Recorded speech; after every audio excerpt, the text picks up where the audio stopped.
बेहतरीन drama serial नकाब काफ़ी इंटरेस्टिंग होता जा रहा है। नाज़रीन, जैसा कि आपने देखा कि कैसे सारे हालात बदल कर रह गए और हर चीज़ अपने आप पे से बाहर होने लगी। लेकिन यहाँ भी तैमूर ठीक नहीं हुआ। उसके दिल में जो बेईमानियाँ जो सब कुछ था वो नहीं बदला है। आप देखेंगे कि बड़ी ही खुश अपनी ज़िंदगी में रहने लग जाती है ईमान। लेकिन इस तैमूर को सुख का सांस नहीं आता और बस वो चाहता है कि किसी भी तरीके से सारे मामलात को ख़त्म कर दिया जाए और वो अपनी ज़िंदगी को सुकून से जी सके। लेकिन ये सारी उसकी गलतफ़हमी है। अब आहिस्ता-आहिस्ता देखेगा कि आहत भी इस चीज़ को मान चुका है कि हकीकत क्या है। उसने हकीकत को तस्लीम कर लिया है, जिसकी वजह से वो रिदा का बहुत शुक्रगुज़ार है और रिदा को कहता है कि यकीन मानो मैं आपका बहुत ज़्यादा शुक्रगुज़ार हूँ, क्योंकि आपकी वजह से ही सब कुछ हुआ है। अगर आज आप मुझे हकीकत ना बताती तो ये सब कुछ कभी भी ना होता और शायद सारे मामलात वैसे ही पुराने के पुराने रहते। लेकिन जी आप देखेंगे कि वो कहती है कि तुम्हें फ़िक्र करने की ज़रूरत नहीं है, मामलात सब ठीक हो जाएंगे, बस थोड़ी ही देर की बात है। लेकिन तैमूर कोई भी मामलात को सुधरने नहीं देगा, बल्कि हर चीज़ को बिगाड़ने की कोशिश करता रहता है। ये बात आहत देख रहा है। आहत कहता है कि ईमान की अगर ज़िंदगी में खुशियाँ आई हैं तो उनको आने दो। अब मैं किसी को भी उसके रास्ते की रुकावट नहीं बनना दूंगा। ये बात तो बिल्कुल फाइनल है। आप देखेंगे कि ईमान बहुत ज़्यादा खुश है बिलाल के साथ और इस चीज़ का उसको अंदाज़ा हो चुका है कि वाकई में उसने जो फ़ैसला किया है वो बिल्कुल ठीक किया है। लेकिन अभी सुकून नहीं आ रहा इस बंदे को। तैमूर जो है अपनी जी जान से मेहनत कर रहे कि किस तरीके से आखिर इसका घर बर्बाद किया जाए और सारे मामलात को ख़राब किया जाए। लेकिन बिलाल भी अपनी पूरी कोशिश कर रहा है किस तरीके से धोखे से बिलाल को वहाँ पे बेच के उसके इवेंट में शामिल हो जाता है और सारा काम ख़राब करने की कोशिश करता है। ये सारी बातें देख रही होती है ईमान और ईमान कहती है कि आखिर तुम्हें हिम्मत किसने दी कि तुम यहाँ पे आओ, यहाँ से फ़ौरन चले जाओ। लेकिन वो उसकी बात नहीं मानता है। ज़ारा काफ़ी हैरान और परेशान है और सोच रही है कि आखिर ये सब कुछ क्या हो गया, मुझे तो कुछ समझ नहीं आ रही। काश मैं तैमूर की बातों पे अंधाधुंध एतबार ना करती तो आज ये दिन ना देखना पड़ता। इन सारी चीज़ों में सरासर मेरी गलती है और मैंने ही सब कुछ किया है। मुझे यकीन है कि इस चीज़ की सज़ा तो मुझे मिलकर ही रहेगी। लेकिन जी आप देखेंगे कि जैसे ही वो बिलाल से बात करती है कि मैं इन सब चीज़ों को जानते हुए इनको इग्नोर करती रही, मुझे तैमूर की हर बात को पहले ही शेयर करना चाहिए था ताकि सारे मामलात ऐसे ना रहते, मामलात रफ़ा दफ़ा हो जाते। लेकिन कोई कहाँ सुनेगा इसकी। अब हर चीज़ को मद्देनज़र रखते हुए, हर चीज़ को देखते हुए अब इनको ये साबित करना है और तैमूर का हाथ वो हाल करेगा और उसको साफ साफ गन पॉइंट के कहता है कि अगर तुमने इधर कोई भी हरकत करने की कोशिश की तो मुझसे बुरा कोई नहीं होगा, इसलिए बेहतर यही है कि यहाँ से रास्ता जो है जाति का नापो और यहाँ से चले जाओ। जिस पर तैमूर कहता है कि मुझे तुमसे कोई खौफ व खतर नहीं है और ना ही मैं तुमसे डरता हूँ और ये बात तुम अपने जहन में अच्छे तरीके से बिठा के रखो। आगे से आप देखेंगे कि उसको कहता है कि मैं यहाँ से नहीं जाऊँगा तुम्हें लेके जाए बगैर।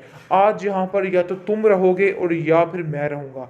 जिस पर आप देखेंगे कि तैमूर बहुत ज़्यादा हैरान है और कहता है कि मुझे समझ नहीं आ रही आप दोनों बहन भाइयों की कि आखिर किस तरीके से आप इन दोनों की साइड ले रहे हैं, कैसे हो सकता है ऐसे। उधर लैला को देखो, वो भी सिर्फ और सिर्फ बिलाल के गुण गा रही है और उसको ऐसा लगता है कि उसने बहुत बड़ी गलती कर दी बिलाल को छोड़ के, क्योंकि अब लैला को इस चीज़ का अंदाज़ा हो गया है कि उसने गलत किया है और उसको ऐसा नहीं करना चाहिए था। लेकिन अब उस लड़की के हाथ में कुछ भी बाकी नहीं रहा, क्योंकि जो कुछ होना था सो हो गया। वो बार बार ईमान को इस रूप में देख के बहुत ज़्यादा परेशान हो रही है और सिर्फ पछता रही है। बेहतरीन ड्रामा सीरियल नकाब काफ़ी इंटरेस्टिंग होता जा रहा है। नाज़रीन, जैसा कि आपने देखा कि कैसे सारे हालात बदल कर रह गए और हर चीज़ अपने आप पे से बाहर होने लगी। लेकिन यहाँ भी तैमूर ठीक नहीं हुआ। उसके दिल में जो बेईमानियाँ जो सब कुछ था वो नहीं बदला है। आप देखेंगे कि बड़ी ही खुश अपनी ज़िंदगी में रहने लग जाती है ईमान। लेकिन इस तैमूर को सुख का सांस नहीं आता और बस वो चाहता है कि किसी भी तरीके से सारे मामलात को ख़त्म कर दिया जाए और वो अपनी ज़िंदगी को सुकून से जी सके। लेकिन ये सारी उसकी गलतफ़हमी है। अब आहिस्ता-आहिस्ता आप देखिएगा कि आहत भी इस चीज़ को मान चुका है कि हकीकत क्या है। उसने हकीकत को तस्लीम कर लिया है, जिसकी वजह से वो रीदा का बहुत शुक्रगुज़ार है और रीदा को कहता है कि यकीन मानो मैं आपका बहुत ज़्यादा शुक्रगुज़ार हूँ, क्योंकि आपकी वजह से ही सब कुछ हुआ है।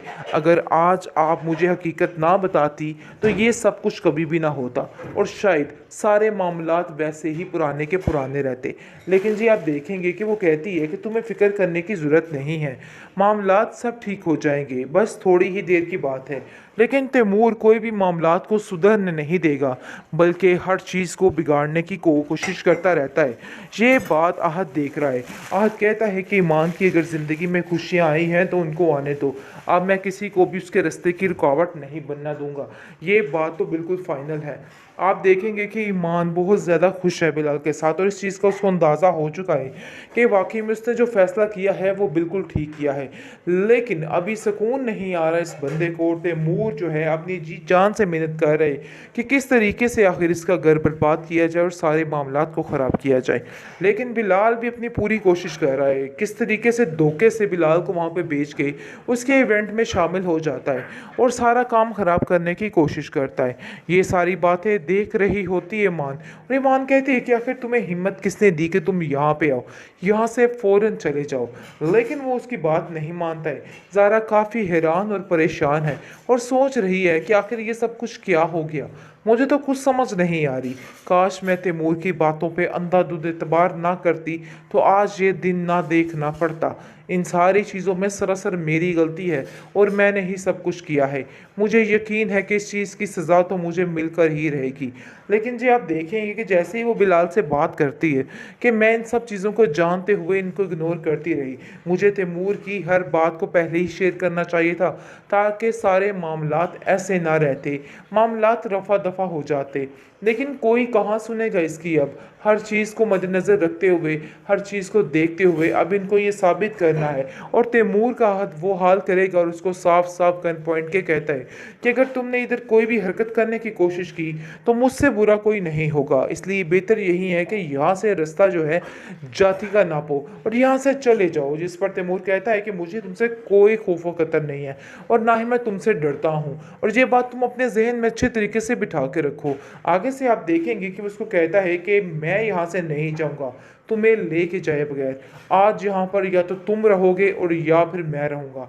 जिस पर आप देखेंगे कि तैमूर बहुत ज़्यादा हैरान है और कहता है कि मुझे समझ नहीं आ रही आप दोनों बहन भाइयों की कि आखिर किस तरीके से आप इन दोनों की साइड ले रहे हैं। कैसे हो सकता है ऐसे? उधर लैला को देखो, वो भी सिर्फ़ और सिर्फ़ बिलाल के गुण गा रही है और उसको ऐसा लगता है कि उसने बहुत बड़ी गलती कर दी बिलाल को छोड़ के, क्योंकि अब लैला को इस चीज़ का अंदाज़ा हो गया है कि उसने गलत किया है और उसको ऐसा नहीं करना चाहिए था। लेकिन अब उस लड़की के हाथ में कुछ भी बाकी नहीं रहा, क्योंकि जो कुछ होना था सो हो गया। वो बार-बार ईमान को इस रूप में देख के बहुत ज़्यादा परेशान हो रही है और सिर्फ़ पछता रही है।